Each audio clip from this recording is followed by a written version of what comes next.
Hi, welcome. It's Meredith. I am here with a little bit of a bonus reading for us. My guides and angels woke me with the idea today to do a seasonal reading. So we're going to cover autumn. And our first row of cards here will take us from the equinox through mid-October. Then our second row, mid-October through mid-November. Then our third, mid-November through the winter solstice. So we're using 8 Coins Tattoo Tarot.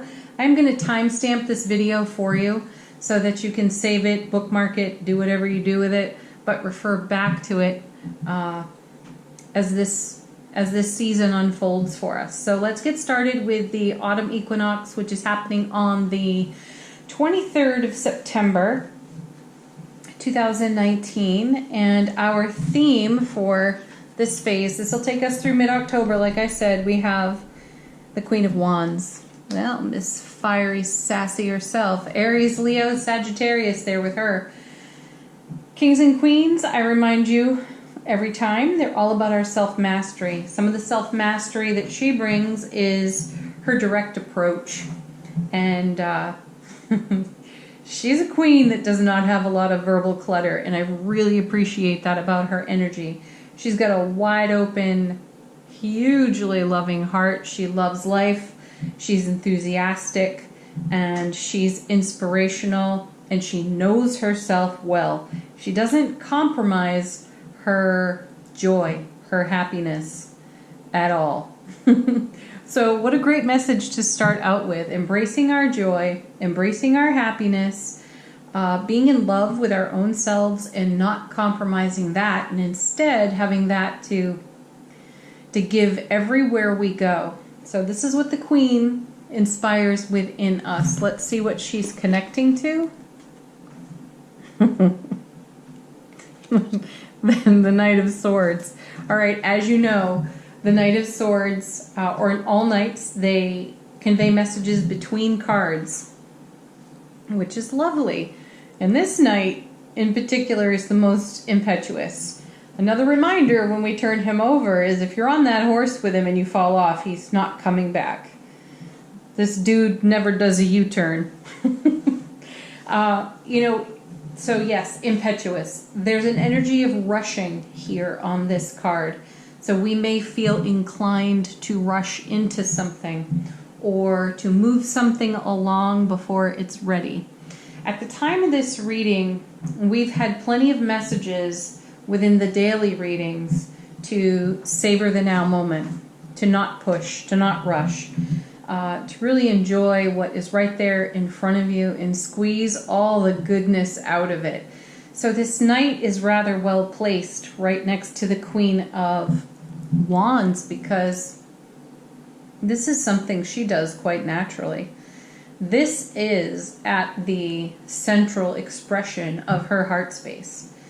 Now, is there a time to move swiftly? Certainly. And being in the flow of allowing will naturally lend itself to your intuition and knowing when to do that or how to do that or even if to do that.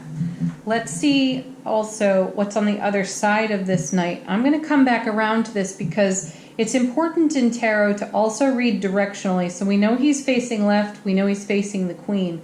You could read this either way, that he's come from the Queen, she sent him on a mission, what's the mission? Or we could read it the other way. So we'll see what's here. 7 of Swords with its back to the Knight. My feeling is the Knight has come from this, from the 7 of Swords toward the Queen. The 7 of Swords, let's start there. First of all, it's a 7. 7 in tarot is heaven touching earth within our own heart space. And that's the beautiful aspect of the number on the card. This card gets a reputation for theft and or deception, which I feel is an exceptionally limited definition of the card. And if it falls into that category at all, it falls into the category of robbing ourselves of our own joy, happiness, by not savoring the now moment, rushing through things. There's another reader that I like to watch on YouTube, and she says, she speaks to another definition on this card, and it is that it indicates or signifies an unstable effort. And an unstable effort could easily come out of rushing, pushing, or forcing an energy. As a very dear person in my life would say, picking the fruit before it's ripe. You want it to fall into your hand. You truly do. And here again, we come back to the Queen. So we have an unstable effort, a desire to rush, to push, to move something along more swiftly from the equinox through mid-October. And wrapped up in that is some excitement and enthusiasm. But we want to come back to the Queen here because she's got that energy grounded. She's got that energy stable. And there's nothing really that stable about the Knight of Swords. Again, super impetuous and driven. Has a bit of tunnel vision. So these cards are reminding us to expand our vision, to expand our field of vision, and stay grounded in our enthusiasm, inspiration, and joy. But more than anything else, bring our soulful expression through our heart space and savor that. Expand that energy out. All right, let's see what comes with it. The Death card, look at that. Fantastic. I love that that card is there because, again, at the time of this reading, it's the 21st of September. And at the time of this reading, we've seen a lot of the Death card in the daily readings. The reminder there is that we are taking a look at what's sitting on our foundation that we have gratitude and appreciation for and how it has served its purpose for us. And we're honoring the purpose it served, but we're in a process of letting go because it's outlived its usefulness. And there's a whole lot of new energy coming in. We've seen the Ten of Cups, the Ace of Cups, the Two of Cups, the Ace of Wands, the Ace of Pentacles. In fact, the other day we had a triple-decker ace sandwich in the reading, and it was profound. So that's the stream of energy that we are in. And this is what's breeding some excitement over here and some desire to rush with this night, which then creates an creates an instability on our foundation that we're going to have to self-correct from, because we are finding ourselves in unfamiliar territory, which again is very exciting. It's meant to be savored, though. Really meant to be savored. This is why the Queen of Wands is here, and this is why the Death card is here. So look to the horizon, yes. Walk toward it, yes. Don't rush, don't run, don't push or force. Take it easy. Be in the flow. All right. I want to do angel answers for this phase. If you've got a question that is occurring to you at this time, certainly ask it. My intention is to really only pull one of these for this row. And look, this is sweet. Peaceful resolution. Come into the Queen of Wands energy. Ground that. Come into the Death card energy. Ground that as well. And then the instability within your inexperience in this new territory, as yet undiscovered but slowly being discovered, will produce peaceful resolution for you through the savoring of it. I also feel inspired to pull an oracle card from Angels and Ancestors Oracle deck. What would the angels and ancestors like to share with us through this phase, mid-September to mid-October?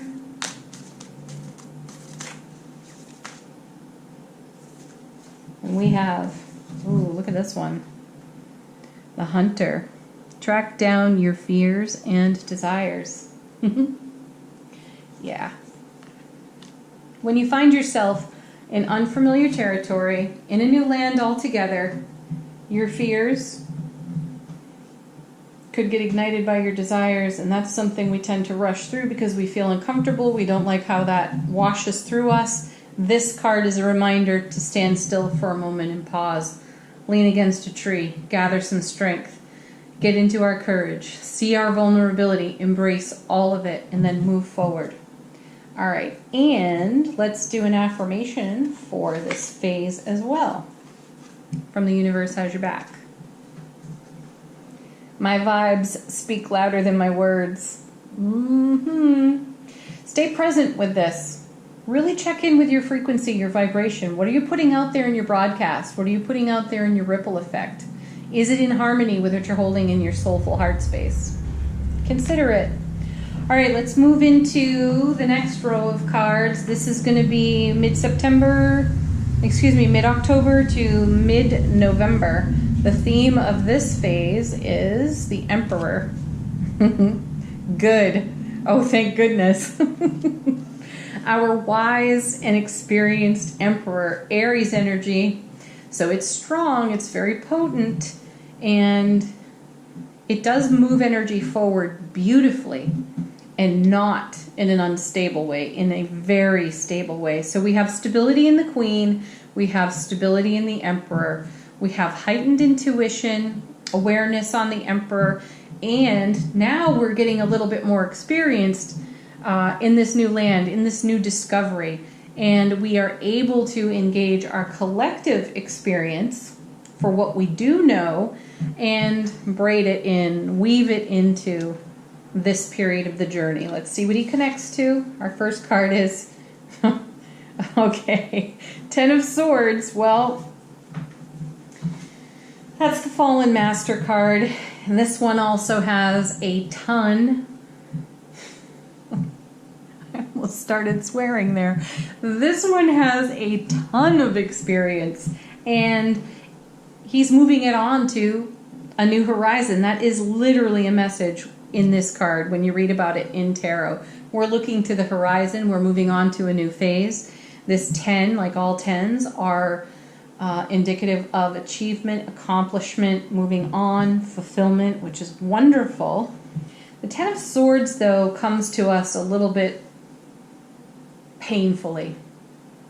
And the pain in it is that the lessons that came along the journey, well, put 10 swords in your back or your front, or it's really saying, I learned all this the hard way. Now, the Emperor didn't get there just by some whimsical grace, did he? The Emperor got to where he is because of these types of situations, but now has the wisdom to see how to potentially avoid these things, and knows that when you rush, when you force, when you push, when you don't savor, you skip steps. And skipping steps is not an option here. Okay. So we don't. And it creates a whole new horizon for us. We're still walking toward it. We are much more stable as we walk toward it as well. We had 2 cards come out in the next position, and we have, oh, beautiful.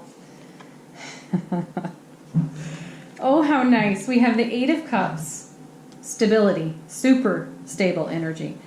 And we have the Ace of Pentacles. I love seeing that she's there because she is a gateway. We're stepping through a new gateway, going much deeper into this journey, exploring further into this new territory. And the 8 of Cups has us walking right toward this doorway here on the Ace. And look, we're bringing the Emperor and the 10 of Swords in our wake. So tons of experience, tons of life lessons along the way. And then also the 8 of Cups connects us to eclipse energy. So during this period of time, from mid-October to mid-November, we may have a revisit of some of the astrology within the eclipse season of July and to the beginning of this year. So consider that some of your life lessons are popping up at this time, and you're elevating frequency with it, taking it through the doorway on the Ace of Pentacles.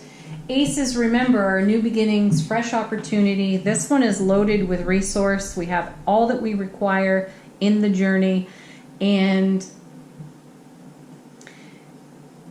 the Aces elevate the frequency of challenging cards nearby. We could see this 10 of Swords as a potential challenge. I don't actually see it as a challenge. I see it as a reminder, a reward reminder for all that we've done, all that we've experienced, and how we're bringing that into our now. I'm also getting a message right now from my guides and angels. The Emperor knows that the experiences of our past, which we definitely see here in terms of challenge on the Ten of Swords, and the Suit of Swords has a lot to do with the way we think, which can influence how we feel. But how we think, inspiring how we feel to some degree, could have us in a bit of reflection for another time in our life when things were more difficult, and we could leap to conclusions. We could even leap right into assumptions that what we're seeing in the now has a strong connection to our past. This is why the eclipse energy is showing up here. And we may be challenged in this moment to really engage our wisdom and understand that what we're looking at is not our past. What we are experiencing is not necessarily our past. It could be aspects of our past moving through, passing out, passing on, death card, because again, it's outlived its purpose, it's outlived the fulfillment that it once brought. And there's conclusion in some of this too. We're coming to conclusion and completion. It's a 10. So it can be a challenge to embrace the new. Unstable effort on that 7 of Swords, right? It can be a challenge to embrace the new because all we have to draw on is what we once knew. So the true challenge in the moment is, can I embrace this unknown and trust it? Our wisdom says yes. Our life lessons say yes. Our heart space, our soul energy says yes, please, leap, would you? And, you know, our cautious protective ego has something else to say. So keep that in mind here. Next card, where are we going? Into the Wheel of Fortune. Ooh, destiny, karma. The wheel is turning for us, turning in our favor. And again, we're moving in this direction. The cards are flowing directionally here, and we encounter on the other side of this gateway the Wheel of Fortune. So the universe is the divine delivery system here in this card. Also another 10. It's number 10 in the major arcana. So there's fulfillment, there's completion. The divine delivery system is bringing you a cosmic gift in this Ace of Pentacles. And the question here is, are you going to keep your arms open? Are you going to allow yourself to receive? Or are you going to feel challenged, thought, ego-wise, to decline, to resist, because you have fear that's rising up from your past and saying, when you did this before, it didn't go so well. Can you do it now is the question. And the Wheel of Fortune is going to continue to deliver for you because you've cleared the way on your foundation with the Death card. You have moved off your foundation all that's outlived its purpose, so there's room for this divine delivery system to drop the goodness on your foundation. Ooh, that's powerful. I love it. All right, let's do angel answers for this row too. Again, this is an opportunity for you to ask a question.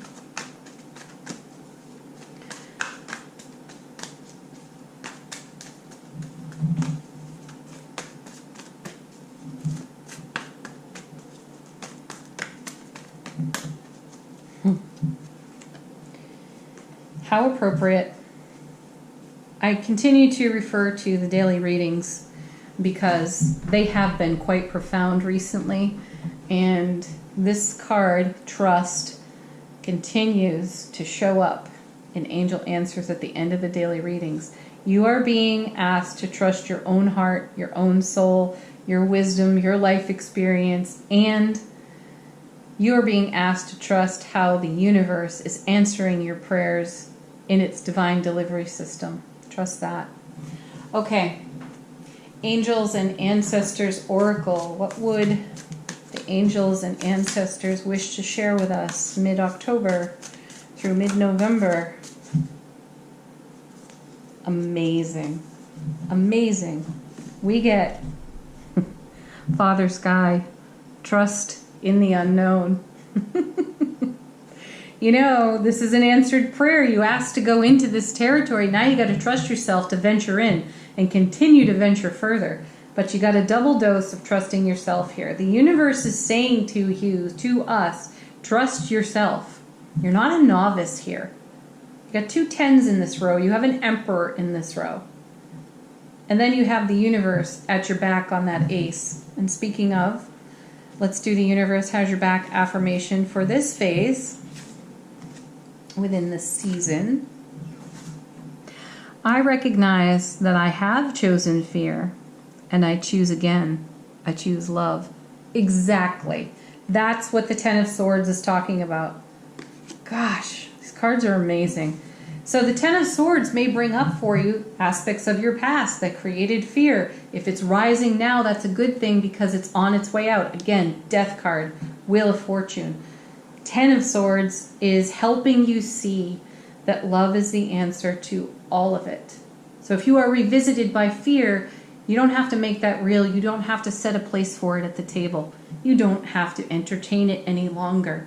You can appreciate it. You can have gratitude for it and say, thank you for showing up. I see that you're on your way out. Have a good journey.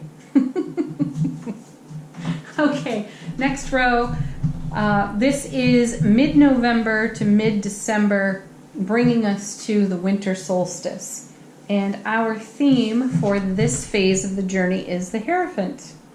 Deeper commitment to the self, deeper commitment to this journey that we're talking about here, and a challenge to our beliefs and our experiences. I don't even want to say beliefs, though I can't ignore that either. We do have a matrix of belief system that we get engaged in, which brings up the fear for us and challenges us and creates the 10, creates the wheel, and so on. So I don't want to ignore that. It's simply that the card is speaking to me in terms of experience. On the Hierophant, in traditional decks, you see a pope or a religious figure of some sort offering information, education to other individuals. And that's the feeling I have here, but this is us channeling to our own selves. So this is our soul energy speaking through our heart space to our waking consciousness and keeping our eyes open to what we are committing to in this new journey. So the point of that is to challenge the familiar. Let's go to that saying, if you always do what you've always done, you'll always get what you always got. That's what's being challenged here, and we're wise enough, Emperor, to do that. Queen, she challenges that stuff all the time. Oh, this is familiar. Can I shake this up a bit? Why am I doing this? Do I want to continue to do this, or do I want to change it up a little? You know, that's what I feel here in this card. Though I sense whatever's in this row will have us revisiting the Hierophant. We'll come back to it. So our first card is, all right, 10 of Cups, beautiful, another 10. That's our third 10 in the reading. And this particular 10 is the very 10 that the universe wants to drop on our foundation. It's why we've been doing all this work to clear what's on the foundation that has outlived its purpose and usefulness.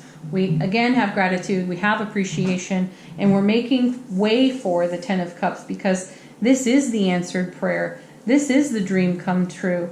This is happiness, bliss, and joy within the self. This is being in love in our own relationship to self. We love ourselves. We have that to offer.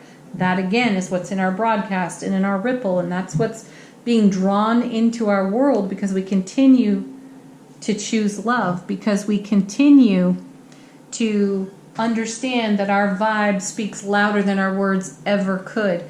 So this 10 of Cups becomes a resonating, a resonance for us, and it's got some magnetic draw to it, and it's pulling in, drawing in all the things that we've been manifesting for, praying for, and holding in our heart space.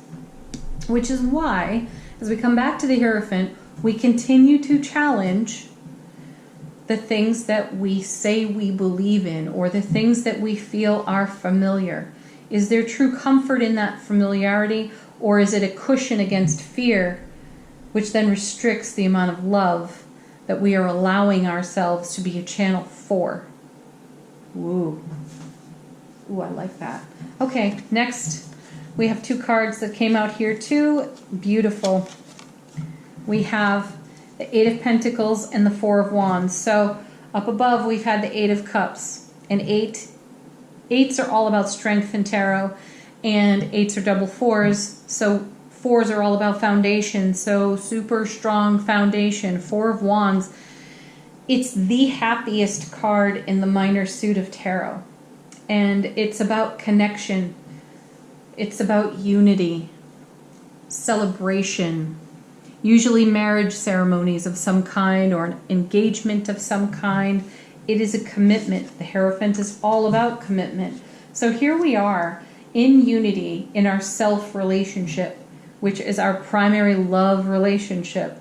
Though my feeling here is that we are very dedicated to our beloveds. They are our family. They are our family of friends. And they are quite literally our soulmate twin flame beloved as well. And these relationships are key and priority to us, which is why we do the work that we do on our own selves, because this is the caliber of energy that we are drawing into our lives. This is the space from which we desire to live. And we've worked hard at it, which is what the 8 of Pentacles is all about. It's a self-mastery card, and it's a process of being in mastery. You haven't achieved it here like the Queen exactly, because you're in a whole new territory, a whole new land. Everything is new. Everything is still being explored, but you're gaining experience with it, and you're turning it into something really fabulous. So it makes any and all of the challenges that we may encounter up here within our emotional selves and the work that we do on that in our spiritual journey, because it pays tremendous reward. Now, consider how the reading is laid out too. This is the bottom row. It becomes the foundation of the reading. It's not that we've just reached this period of time within the season of autumn. No, this is what's holding up this entire reading here. This is what you put on your foundation sometime through August and September. And, many months before that as well. But there was a great turning point here. Saturn went direct. And things that were stirred up for us began to settle as well. And we've savored that. And in the savoring of that, we have strengthened our foundation. We've challenged our belief system. We've challenged, and we continue to do so, the familiarity of things that we say, that we speak, that we do, how we pray, how we manifest, all of it, how we connect with those we love the very most. Oh, gosh, I have a shiver on this. And our last card here is the 7 of Pentacles. I love this. Think for a moment of a time when you have been reading a book and you know you're coming to the last chapter, and you actually put the book down because you don't want the story to end.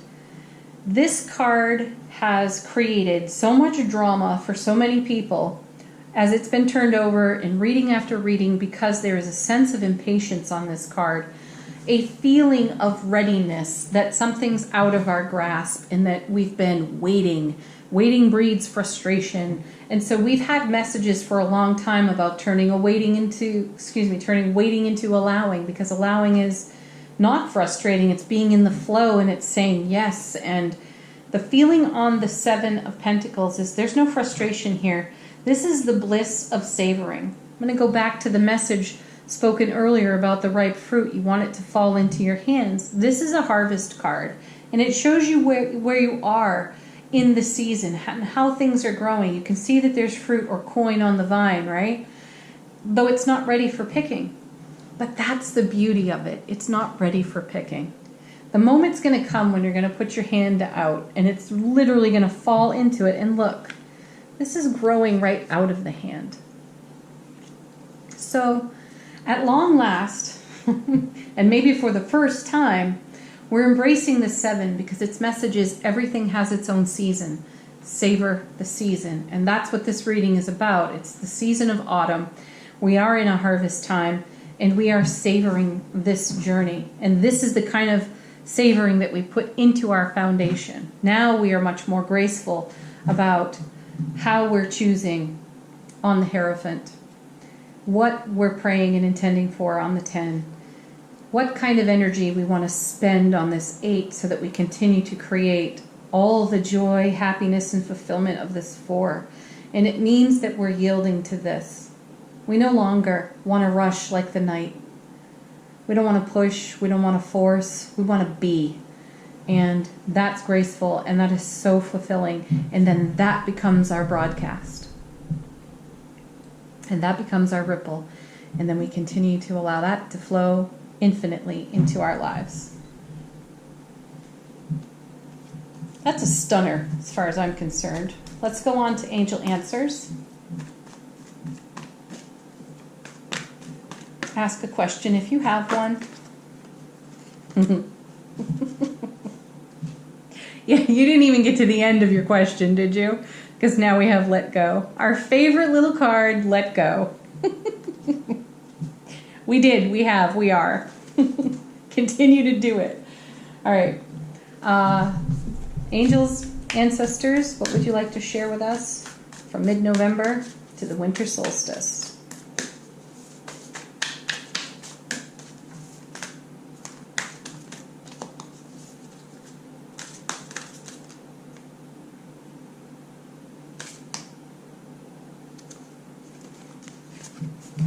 We get the Stag, Trust and Thrive. There's a whole lot of thriving going on in this reading, and we now have 3 messages of trusting, 1 in each row of this reading. Trust yourself, trust your journey, trust the universe, trust your beloveds. All right, last card is our affirmation for this phase. I choose love no matter what. Hey, there it is. That is the perfect card to summarize the entire reading, because we've learned how to do that. We know that this is the primary vibe for us. We know what fear feels like. We know how to process that. It may be challenging no matter how often it visits, but no longer do we set a place for it at the table. No longer do we really entertain it. We allow it to show up, and we love it into wholeness. Wow. All right, everyone. Thank you so much for watching this seasonal reading. As I said, I will timestamp it for you. I highly suggest you bookmark it somehow, some way in YouTube. Just copy and save the link to your email if you have to. But come back and watch this through September, October, November, and into December. Do leave a comment if you feel guided to do so. My love, joy, blessings, happiness to each and every one of you. Bye for now.